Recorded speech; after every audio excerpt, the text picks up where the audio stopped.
Assalamualaikum warahmatullahi wabarakatuh.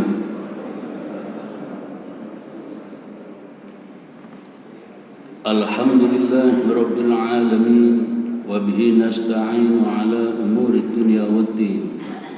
Asyhadu an la ilaha illallah wahdahu la syarika lah, wa asyhadu anna Muhammadan abduhu wa rasuluh. Fa usalli wa usallimu ala Muhammadin wa ala alihi wa ashabihi ajma'in, amma ba'd. Para jamaah, pagi ini kita membahas tentang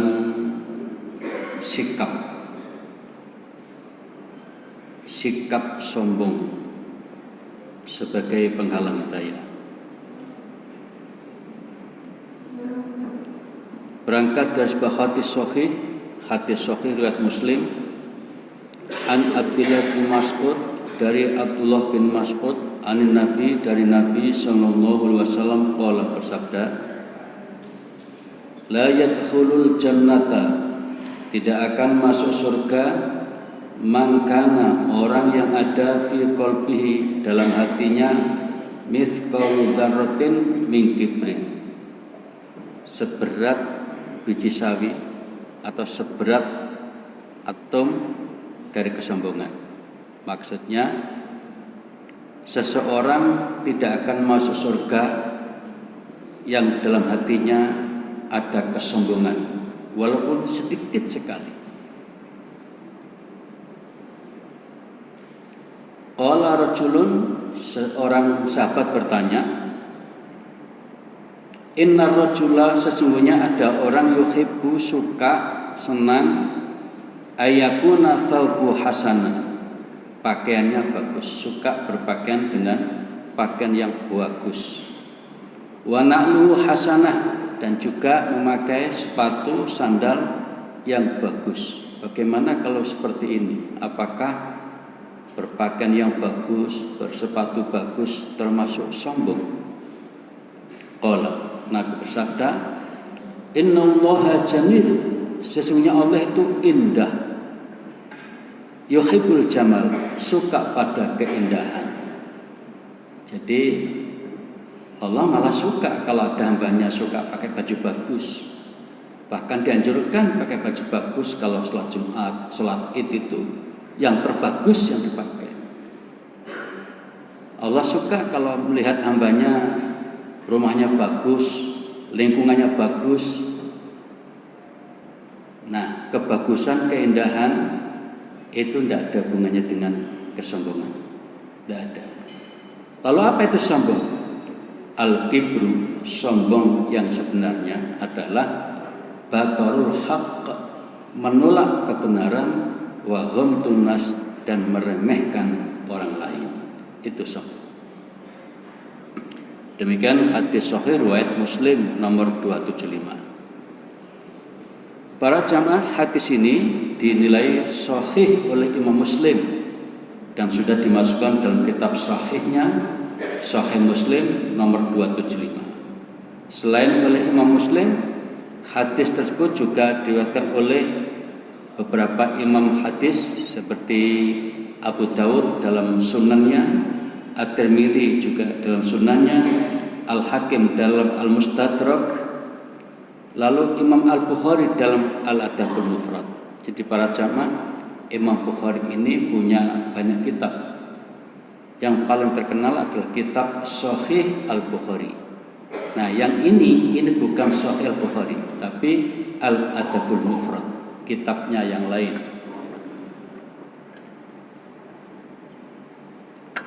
Kemudian Imam Ibnu Hibban dalam kitab Sahih Ibnu Hibban, Imam At-Tabrani dalam kitabnya Al-Mu'jam Al-Kabir, Imam At-Tahawi dalam Syarah Mushkil Al-Athar, dan Imam Al-Baihaqi dalam kitabnya Syu'abul Iman. Lalu Syekh Al-Albani sebagai kritikus hadis abad kita, masa kita ini, beliau menilai hadis tersebut sahih.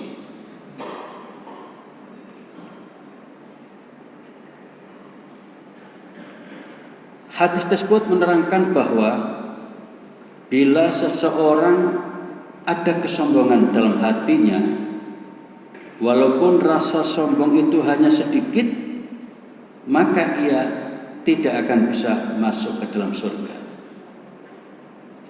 Yang dimaksud dengan kesombongan itu bukan lantaran memakai pakaian yang bagus atau alas kaki yang bagus, tetapi kesombongan yang sejati adalah menolak atau tidak mau menerima kebenaran dan meremehkan atau merendahkan orang lain.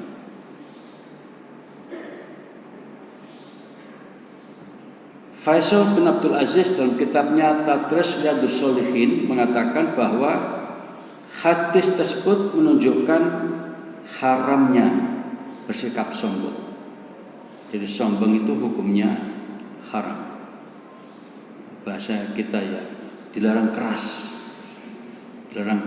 untuk bersikap sombong.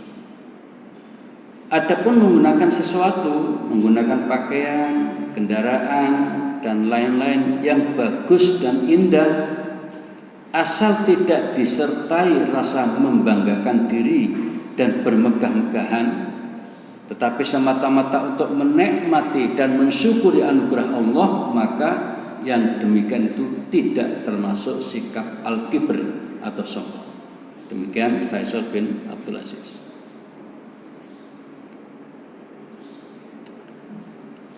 Berdasarkan hadis tadi itu, maka sombong berarti ada dua macam.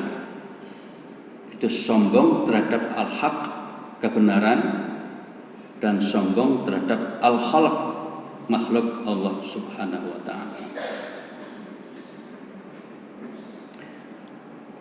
Yang dimaksud dengan menolak kebenaran adalah menolak dan berpaling darinya serta tidak mau menerimanya.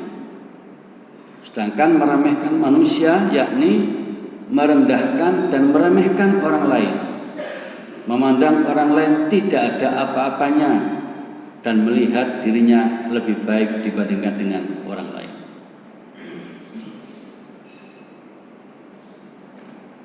Para jamaah, mari kita bahas dua macam sombong ini. Yang pertama adalah sombong terhadap kebenaran, adalah menolak kebenaran yang datang dari Allah. Jadi kebenaran yang dimaksud adalah kebenaran yang datangnya dari Allah dan Rasul, bukan dari orang per orang. Nah, di sini dikatakan sombong karena menolak kebenaran dari Allah, menolak kebenaran dari Rasulullah. Nah, sikap sombong inilah yang nanti menyebabkan dia tidak bisa atau terhalang mendapatkan hidayah. Kita ingat sahabat Nabi, orang hidup pada masa Nabi, ada yang namanya Abu Thalib, ada yang namanya Abu Lahab. Kalau Abu Thalib itu paman Nabi yang posisinya tidak begitu jelas, banyak orang yang menganggap hingga meninggalnya tidak beriman. Tapi secara komunikasi baik dengan Nabi, bahkan membela Nabi. Tapi dia dari aspek keimanan belum ditemukan bahwa beliau itu menjadi mukmin dan muslim. Kalau Abu Lahab juga paman Nabi, jelas dia menolak kebenaran itu dengan terang-terangan, bahkan melawan. Di Abu Lahab menolak bahkan melawan, ya mungkin karena merasa dirinya lebih tinggi, merasa dirinya lebih bangsawan sama-sama keluarganya, merasa lebih berhak untuk menjadi pembesar, kira-kira begitu, dan macam-macam alasan. Tapi intinya adalah karena kesombongan, maka Abu Lahab tidak bisa menerima hidayah. Kemudian teman-teman lain seperti Abu Jahal, dan masih banyak juga yang lain yang kemudian walaupun sering mendengar Al-Quran, sering mendengar nasihat Nabi, tapi tidak digubris, tidak menggubris tidak mau dengar. Itulah yang dimaksud dengan sikap sombong di sini. Sesuai fitrahnya sebenarnya setiap manusia itu ada potensi untuk menerima kebenaran. Setiap manusia. Karena kita ini lahir alal fitrah, sesuai dengan fitrah. Nah, fitrah itu sebenarnya hanya cenderung pada kebenaran. Tapi ketika kita lahir ke dunia, terus dipengaruhi oleh lingkungan yang macam-macam itu dan banyak yang buruk itu, akhirnya fitrah tadi yang sebenarnya hanya cenderung pada kebenaran kemudian dipengaruhi, akhirnya menjadi tidak steril, akhirnya menjadi tanda petik kotor. Nah, ketika itulah maka kesanggupan untuk menerima kebenaran menjadi terhalang.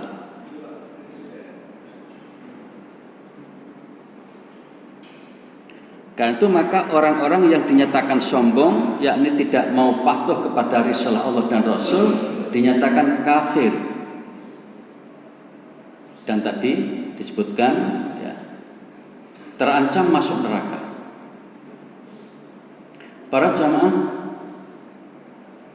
kesombongan di sini adalah kesombongan yang ya pokoknya dia tidak mau tahu dengan Allah, dengan Rasul, pokoknya tidak menghargai sama sekali. Apapun yang datang dari Allah, dari Rasul tidak dihargai, ditolak. Karena itu maka disebut kafir. Kafir itu sendiri maksudnya adalah menutup diri. Kafir itu orang yang menutup diri dari kebenaran. Beberapa tahun lalu sempat ramai di Indonesia ini tentang kata-kata kafir. Kita nggak boleh pakai kata-kata kafir. Jangan menggunakan kata-kata kafir untuk fulan yang tidak muslim. Pernah dengar gitu ya? Kemudian dicari fikihnya, dicarikan dalilnya segala macam. Ya, kebanyakan ulama-ulama yang lurus mengatakan bagaimana kita tidak menyebut kafir? Di Quran itu berapa banyak kata-kata kafir, kafirun, kafirin, kufar, banyak. Jadi orang-orang yang tadi yang cenderung untuk tidak menggunakan kata-kata kafir, alasannya sih baik ya. Apa itu? Demi menghormati sesama. Tetapi menariknya ada di YouTube itu para jamaah, kalau tidak salah berlatar belakang agama Hindu, malah mengatakan tidak apa-apa, kami disebut kafir tidak apa-apa. Memang kenyataannya kami tidak menerima agama itu. Jadi orang ini kelihatannya memahami cara berpikir orang Islam yang mau menyatakan kafir bagi orang yang tidak menerima Al-Quran. Nah, para jamaah, apa sanksinya kalau orang itu kafir? Ya, jelas tadi neraka. Nah, sekarang siapa saja orang-orang yang akan masuk ke dalam neraka? Di sini disebutkan oleh Nabi, diantaranya ada 3 sikap. Ala ukhbirukum bi ahlin nar. Maukah kalian aku beritahu tentang keadaan orang-orang yang di dalam neraka itu, yang menjadi penghuni neraka itu? Siapa mereka itu? Qalu, para sahabat mengatakan, bala, baik ya Rasulullah. Qala, Nabi menjelaskan, kullu utullin, semua orang yang bersikap keras lagi kasar. Jadi ketika di dunia itu orangnya keras, kasar, itu calon penghuni neraka. Kemudian yang kedua, jawadin, yang tomak lagi rakus. Tomak itu tidak pernah puas dengan harta yang dimilikinya. Rakus itu artinya ya jatah yang ia dapatkan setelah tidak menerima itu, dia mencoba merampas milik orang lain. Rakus. Dan yang ketiga adalah takabur, sombong. Nah, jadi orang sombong termasuk penghuni neraka nanti. Jadi siapa yang keras dan kasar, tamak dan rakus, kemudian sombong, itu adalah orang-orang yang menjadi calon penghuni neraka.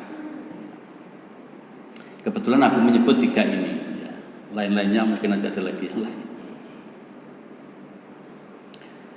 Karena itu maka wajib bagi setiap mukmin untuk bertekad bulat dalam mendahulukan kebenaran, yaitu petunjuk Allah dan Rasul di atas pendapat orang lain. Maksudnya para jamaah, ketika kita mengaji, ketika kita belajar, ketika kita mencoba memahami agama ini dengan baik, maka pada saat itu yang menjadi ranking pertama untuk kita pedomani adalah Allah Subhanahu wa taala dengan firman-firman-Nya. Yang kedua, as-sunnah atau al-hadis yang datang dari Rasulullah sallallahu alaihi wasallam. Itu yang paling penting. Baru kemudian pendapat selain Allah dan Rasul. Nah, para jamaah, memahami Al-Quran itu tidak mudah. Demikian juga memahami hadis tidak mudah. Apalagi bagi kita yang tidak belajar bahasa Arab, itu kendala tersendiri.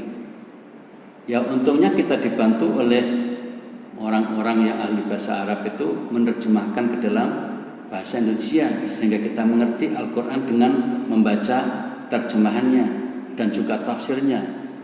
Demikian juga hadis kita menjadi mengerti dengan terjemahannya atau syarah-syarahnya. Itu berarti ketika kita mempelajari agama itu butuh guru. Butuh guru. Lah guru itu ya ulama. Guru itu ya ulama. Maksudnya yang patut kita jadikan guru kita dalam arti yang sebenarnya adalah ulama-ulama yang ahli Quran, ulama-ulama yang ahli hadis yang menjelaskan kepada kita. Nah, problemnya adalah ketika ulama-ulama itu banyak, ketika memahami Al-Quran bisa berbeda-beda. Ketika ulama itu banyak, ketika memahami hadis bisa berbeda-beda. Bahkan perbedaan itu para jamaah kadang-kadang antara halal dan haram. Ulama ini mengatakan halal, ulama B mengatakan haram. Sampai seperti itu. Ya, masalah memakan hewan itu. Ada yang mengatakan seperti harimau, kucing, itu ada yang mengatakan halal, ada yang mengatakan haram. Sampai seperti itu. Kalau masalah sunnah dan wajib banyak. Seperti sholat id, idul fitri, idul adha, kebanyakan ulama mengatakan sunnah, tapi ada yang mengatakan wajib. Ya, padahal Qur'ane bodoh, hadisnya bodoh. Kok bisa berbeda? Kemampuan berpikir, kemampuan untuk menyimpulkan dari ayat Al-Quran dan hadis itu tidak sama satu dengan yang lain. Apalagi antara sunnah dengan tidak sunnah itu banyak lagi. Oh, ini sunnahnya begini, oh enggak begini, oh enggak begitu, oh begitu. Saya berikan contoh 4 mazhab itu beda satu dengan yang lain dalam satu persoalan. Apa contohnya? Cara duduk sholat. Cara duduk sholat.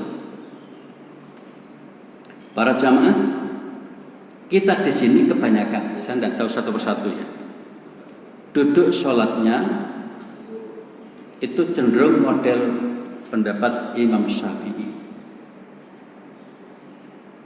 Bagaimana pendapat Imam Syafi'i? Jadi duduk itu pada umumnya ada 2 macam. Yang pertama namanya duduk iftirash. Iftirash itu artinya lemek. Jadi duduk iftirash adalah duduk dengan cara telapak kaki kiri dijadikan lemek pantat. Berarti menduduki telapak kaki kiri. Bisa bayangkan ya? Itu namanya duduk iftirosh. Kemudian yang kedua adalah duduk tawarruk dengan cara pantat langsung menduduki lantai, telapak kaki kiri diselempangkan ke kanan di bawah betis kaki kanan. Nah, biasanya kita menggunakan istilah model duduk tasahud awal, duduk tasahud akhir. Duduk tasahud awal namanya duduk iftirosh, duduk tasahud akhir namanya duduk tawarruk.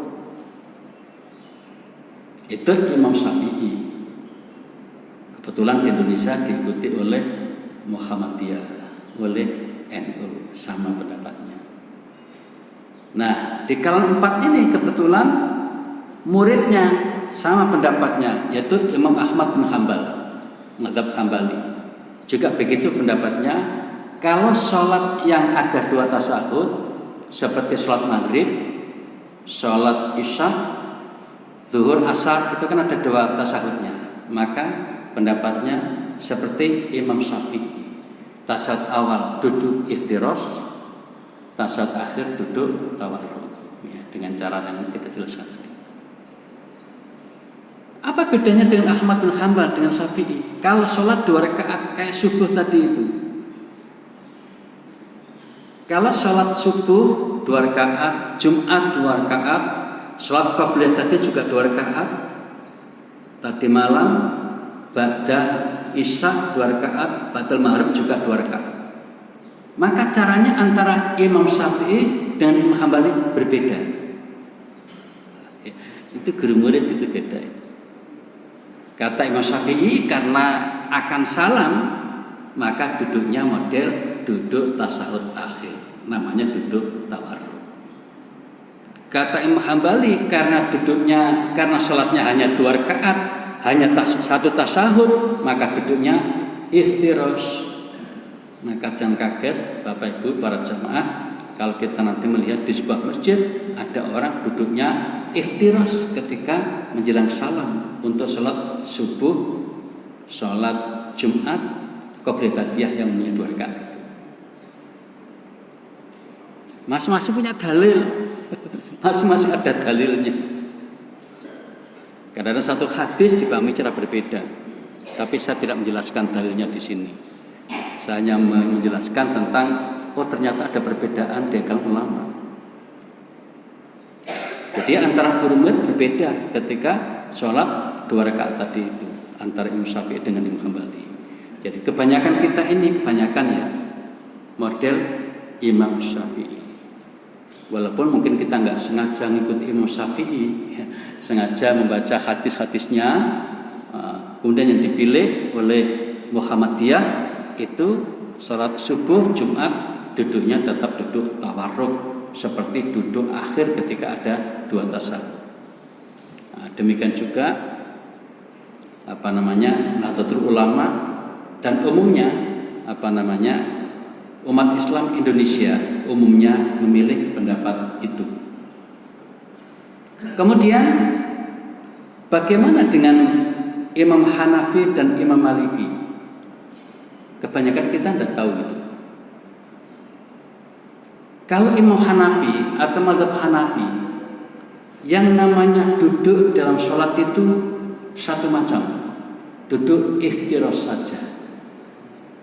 Jadi seperti duduk tasawuf awal. Jadi sholat yang tadi subuh kita kan berapa kali duduk itu ya? Duduk pertama kali sujud, udah duduk, sujud lagi, gitu kan. Nah duduknya itu model iftirosh. Mau salam juga iftirosh. Untuk ini mirip dengan mazhab Hambali. Bedanya kalau mazhab Hambali hanya berlaku kalau sholat hanya 1 salam. Maksud saya 1 duduk seperti sholat subuh, Jumat, dan sholat yang 2 rakaat umumnya. Kalau Imam Hanafi sama saja apakah 1 2 rakaat, 3 rakaat, 4 rakaat, semuanya duduk model iftirosh seperti tasahud awal itu. Kita nggak pernah lihat di sini kelihatannya. Ya mungkin nggak ketemu aja. Ada lagi mazhab Maliki, berbeda lagi. Semua duduk itu model tawarruk. Jadi setiap duduk itu seperti duduk akhir terus. Tawarruk. Bayangkan 4 ulama berbeda-beda. Nah, tetapi untuk ini kebetulan duduknya status hukumnya antara sunnah dan tidak sunnah gitu saja. Tidak sampai ke haram atau tidak sampai. Untuk yang konteks yang saya contohkan ini. Sehingga 4 mazhab ini membolehkan semuanya. Tetapi yang paling bagus, nah itu tadi menurut mazhab Hanafi duduk itu ya iftiros. Kata mazhab Maliki duduk itu ya duduk tawarruk, beda kan? Kata Syafi'i harus dibedakan antara sholat yang 1 tasahud dengan 2 tasahud. Kalau 2 tasahud maka yang pertama iftiros, yang kedua tawarruk. Nah, kemudian kalau hanya 2 rakaat atau 1 tasahud, kata Hambali ya, itu duduknya iftiras, tapi kata Syafi'i tawarruk. Nah, kayak gitu. Jadi berbeda para jamaah. Lalu bagaimana? Kita ikut yang mana? Kita sudah punya prinsip, kita berusaha mengikuti petunjuk Allah dan Rasul. Nah, Rasul kira-kira bagaimana? Maka mempelajari hadis-hadisnya. Loh, ulama tadi kan baca hadis semua itu. Nah, maka kita pelajari semuanya tadi itu. Kemudian kita renungkan berdasarkan ilmu yang kita punya untuk memilih mana di antara semua pendapat itu yang paling matok menurut pemikiran kita. Nah, itu memang diperlukan ilmu-ilmu tersendiri. Nah, kebetulan tadi saya contohkan di negeri kita ini mayoritas ulamanya berpendapat mirip dengan pendapat Imam Asy-Syafi'i. Walaupun tidak mengaku berpendapat Syafi'i, tapi pendapatnya kebetulan sama dengan pendapat Imam Asy-Syafi'i. Nah, bagaimana seperti itu? Apa enggak dosa itu para ulama itu? Tidak. Nabi sudah menjamin kalau ada di antara ulama umatku yang menetapkan hukum kok salah, kok keliru, tetap dapat pahala, tapi satu saja. Bayangkan, jadi salah itu halal haram tetap dapat pahala. Loh, kenapa? Menghargai berpikir, menghargai berusaha dengan sungguh-sungguh untuk mendapatkan kebenaran. Adapun salah itu kan kemampuan terbatas, Allah tetap memaklumi. Sehingga ketika salah hasilnya tetap dapat 1 pahala. Kalau benar baru dapat 2 pahala. Itu hadis Nabi. Jadi para jamaah, dari sini maka kita biasa-biasa saja kalau melihat ada perbedaan pendapat. Tidak usah tegang. Kemudian tidak usah merasa kita yang paling benar, orang lain yang salah. Dan sebaliknya, tidak usah seperti itu ya, jadi tetapi kita tetap hanya mengamalkan yang kita yakini menurut kita yang paling mantap gitu. Itulah sebabnya maka kita perlu guru-guru tadi itu untuk mendapatkan dukungan atau bimbingan. Itu tadi adalah menghadapi kebenaran-kebenaran yang datang dari Allah dan Rasul. Jadi intinya, asal kita ketika melakukan sesuatu, melakukan ibadah terutama, kemudian kita sudah berusaha untuk sedapat mungkin sesuai petunjuk Allah dan Rasul, itu namanya tawadhu. Tawadhu itu sumeleh, siap menerima apapun yang datang dari Allah dan Rasul. Nah, karena petunjuk Allah dan Rasul tadi belum begitu jelas, Qur'annya begini, hadis begini, kemudian menimbulkan penafsiran yang bermacam-macam bagi ulamanya, maka kita mempelajari pendapat-pendapat ulama itu, mempelajari ayatnya, hadisnya, baru kita mengambil sikap mana di antara pendapat-pendapat tadi itu yang menurut kita mendekati yang paling benar. Nah, dari sini maka para jamaah, orang-orang yang setelah memilih kok ternyata nanti di sisi Allah kok keliru, kita nggak berdosa. Karena kita sudah melakukan sesuai dengan kemampuan kita. Ini firman Allah, wattaqullaha mastata'tum. Bertakwalah kepada Allah sebatas kamu punya kemampuan. Nah, kalau kemampuannya hanya di situ. Yang penting para jamaah, ketika kita tadi beramal, sudah niat ingin mentaati Allah dan Rasul. Itu yang paling penting. Baik para jamaah, yang kedua adalah sombong terhadap sesama manusia, yaitu bersikap meremehkan dan merendahkan orang lain. Ini para jamaah yang berbahaya. Sikap inilah yang menyebabkan terpecah belahnya umat itu di sini. Ya. Sikap seperti ini bisa muncul karena adanya ijabul mar'i binafsi, merasa bangga terhadap diri sendiri. Itu menjadi penyebab orang sombong. Para jamaah sekedar mengingatkan kepada kita semua, kadang-kadang kita sebagai orang tua keliru mendidik anak sehingga anak menjadi sombong. Ketika anak masih sekolah SD misalnya, kita tanya, "Nah, bagaimana hasil ujianmu?" "Oh, bagus.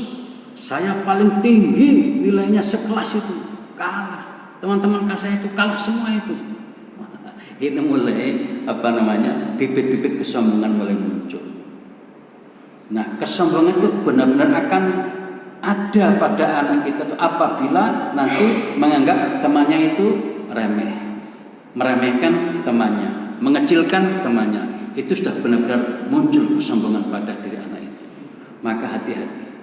Kita orang tua boleh bangga ketika anak berprestasi, tapi tetap ditata hatinya.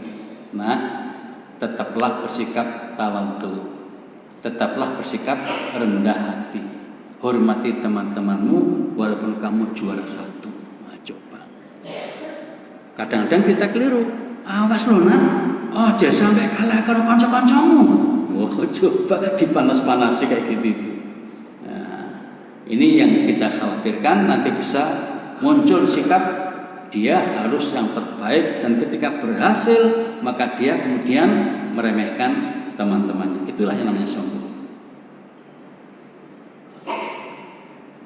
Adanya sifat ujub ini akan membawa seseorang untuk merasa lebih hebat, merasa sombong daripada yang lain, kemudian meremehkan dan mengolok-olok mereka serta merendahkan mereka dengan ucapan dan perbuatannya. Nah, kan sering ya ucapan, kamu itu dari mana? Kamu itu anak siapa? Kamu itu punya apa? Nah, itu sikap-sikap kesombongan seperti itu tidak dibenarkan dalam Islam. Mari kita baca hadis ini para jamaah. Hadis Sahih Muslim, bihasbum ri'in minasyarri, cukuplah seseorang dikatakan telah berbuat jelek dan jahat, ayah akhul muslim, ketika orang itu merendahkan saudaranya sesama muslim. Jadi kalau kita sudah meremehkan orang, kita sudah berbuat jelek dan itu jahat itu. Nah, kadang-kadang kita ini para jamaah berbeda partai, begitu gampangnya kita mengolok-olok meremehkan orang lain. Berbeda ormas, gitu juga. Berbeda apa lagi? Nah, ini bukan akhlak yang baik. Akhlak yang baik adalah tetap menghormati orang lain walaupun berbeda pilihan.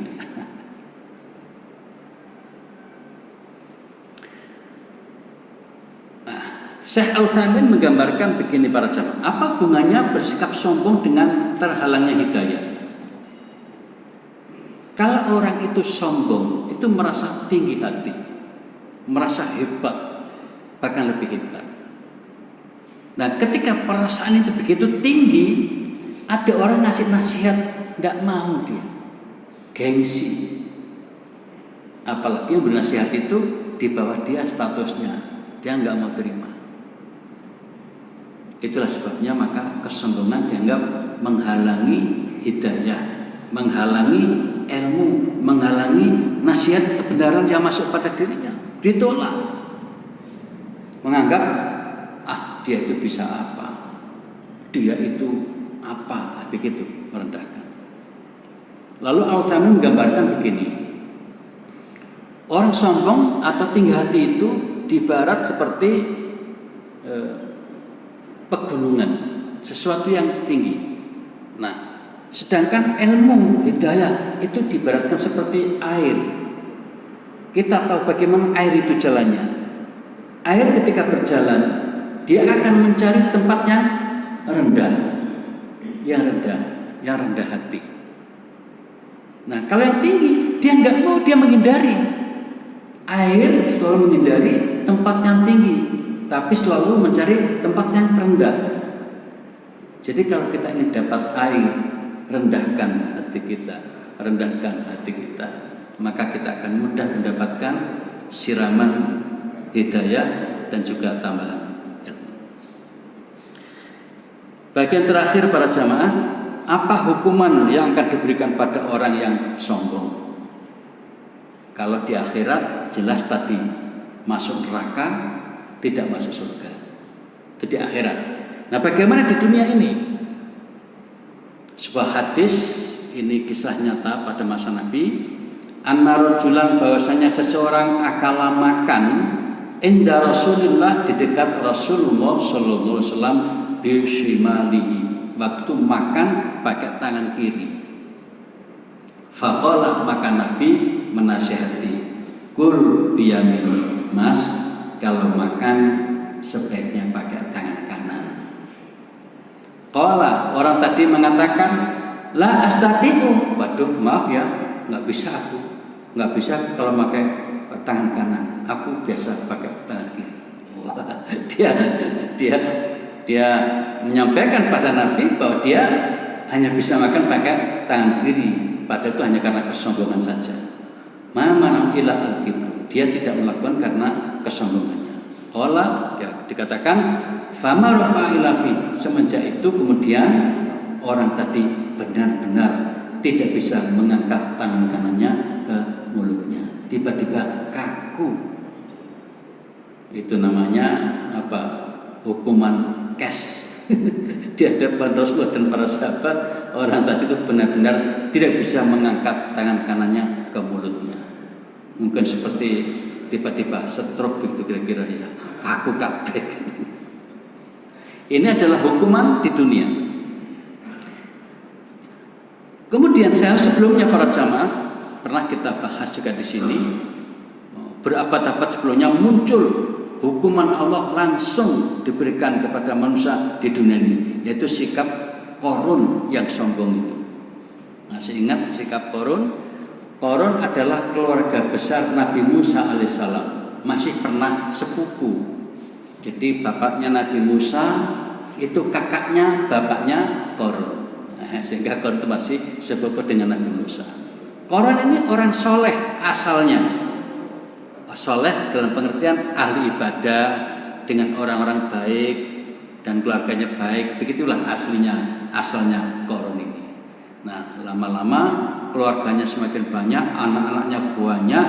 Qarun tidak sanggup lagi memenuhi kebutuhan makan keluarganya karena kemiskinannya itu. Nah, dalam keadaan menderita kemiskinan seperti itu, akhirnya Qarun minta tolong kepada Nabi Musa alaihissalam. Wahai Nabi Musa, tolonglah saya didoakan supaya mudah mendapatkan rezeki. Para jamaah, Nabi Musa tahu siapa Qarun. Qarun orang baik. Maka Nabi Musa mendoakan, ya Allah, berikan jalan dan kemudahan untuk Qarun ini agar mendapatkan rezeki. Para jamaah, doa Nabi Musa dikabulkan oleh Allah. Akhirnya Qarun pelan-pelan membuka usaha, bisa lancar, terus berkembang, akhirnya berkembang pesat, akhirnya luar biasa kekayaannya, melimpah ruah. Nah, ketika Qarun sudah kaya raya seperti itu, dia sombong. Nah, itu ceritanya. Menganggap orang itu sebelah mata saja itu. Tetapi ketika Qarun ini dinasihati oleh seseorang waktu itu, wahai Qarun, kenapa kamu jadi berubah seperti ini? Nggak seperti dulu yang ahli ibadah itu. Apa kata siapa Qarun ini? Qarun mengatakan bahwa ketika dinasihati agar segera bertaubat dan agar mensyukuri nikmat Allah, Qarun mengatakan, aku bisa seperti itu karena kehebatanku sendiri, karena kelihayanku, karena kecerdasanku, karena jadi mengaku seperti dia itu memang luar biasa begitu. Akhirnya dia enggak mau menerima nasihat siapapun, hidayah terhalang. Siapapun yang ngasih nasihat ditolak semuanya. Mari kita lihat ini gambaran kekayaan si Qarun ini. Suatu saat dia ingin menunjukkan kehebatannya kepada dunia. Dia keluar dengan pakaian yang sangat mewah, didampingi oleh 600 pelayan. 600 itu terdiri 300 pelayan laki-laki, 300 pelayan perempuan. Bukan hanya itu, dia juga dikawal oleh 4.000 orang pengawal. Bayangkan konvoi kayak karnaval itu. Kemudian bukan hanya orang, juga 4.000 ekor binatang ternak yang sehat-sehat, yang bagus-bagus, yang mahal-mahal diajak jalan-jalan juga. Menggambarkan betapa banyaknya kekayaan si Qarun ini. Dan yang lebih menghebohkan adalah diajak juga 60 ekor unta untuk mengangkut kunci-kunci gudang kekayaannya. Jadi 60 ekor unta, setiap unta tadi dikasih kotak yang berisi kunci-kunci gudang. Ini menggambarkan betapa kekayaannya. Jadi memang istananya juga mewah luar biasa. Nah, tetapi kemudian karena Qarun ini tidak lagi mengabdi kepada Allah, bahkan menunjukkan kesombongannya, memamerkan kekayaan dan kehebatan itu, maka Allah murka. Dan ketika Allah murka, fakhasafna bil ard, maka kemudian kami tenggelamkan semuanya dari Qarun itu ke dalam perut bumi. Nah, kita bisa baca dalam Al-Quran surat Al-Qasas ayat 76 sampai 81. Jadi para jamaah, akhirnya Qarun ditenggelamkan, istananya ditenggelamkan. Tapi tadi yang 60 ekor unta ditenggelamkan semuanya yang dimiliki oleh Qarun ditenggelamkan ke dalam perut bumi, menjadi rata seperti tidak ada apa-apa lagi. Itulah sebabnya maka orang-orang di belakang hari seperti kita ini mendengar istilah, ayo kita buru harta Qarun yang tadi ditenggelamkan oleh Allah itu. Demikian para jamaah yang dapat disajikan pada pagi hari ini. Waktunya sudah jam 5:30. Maka yang penting dalam kajian ini adalah mari kita berusaha untuk selalu menata hati bagaimana agar bisa tawadhu. Tawadhu itu sikap rendah hati, tidak tinggi hati. Tinggi hati itu merasa kita lebih baik dari yang lain, merasa lebih pintar dari lain, lebih kaya, pokoknya lebih dari yang lain. Rendah hati kita merasa justru kebalikannya. Jadi kita dengan rasa rendah hati itu bisa menghormati siapapun yang ada di sekitar kita.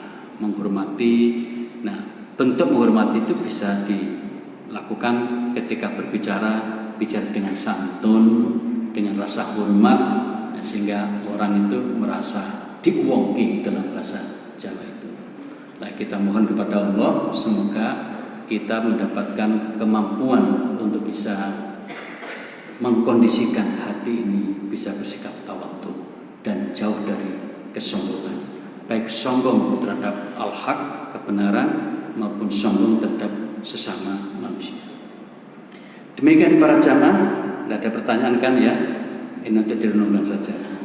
Baiklah, waktunya sudah habis juga. Mari kita akhiri dengan bacaan kafaratul majlis. Subhanakallahumma wa bihamdika asyhadu an la ilaha illa anta astaghfiruka wa atubu ilaik. Terima kasih, mohon maaf. Wassalamualaikum warahmatullahi wabarakatuh.